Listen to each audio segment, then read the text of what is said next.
Do you think because of the idea of how men peak in their sexual market value later on versus women, we struggled so much from 18 to, up to 30 even to have a higher sexual market value with women. And as we get older, once we're actually in a relationship for most guys after 30, that's really when the peak of sexual market value comes into play. And because of that unfamiliarity of not having access before, this is why it's perhaps harder later on for men. Whereas for women, perhaps because they were from 18 to 25, that's when their highest sexual market value was. So by the time they're 30, they're ready to have a baby. They've already gone through that stage of their lives. I think there's some truth to that.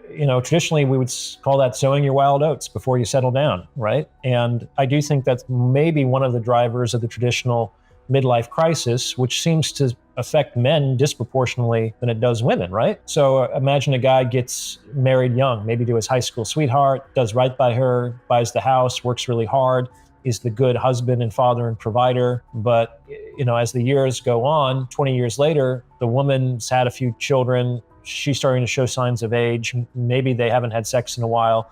The guy might have made something of himself by now and is becoming successful or rich or high status. She's on the decline. He's on the up and up. He's never exercised the privilege of being in a more advantageous position in the sexual marketplace. That could be a temptation that he can't resist. It's like, I don't want to die without knowing what this is like. This could be my one and only life. I need to kind of live it for myself. It's like, all's fair in love and war. It's like, I'm sorry, but I have to do right by me on some level. I have to survive. So I think that that's possible. It's one of the reasons why I suggest in the book that men don't seriously consider marriage or a long-term relationship until they're at least 35.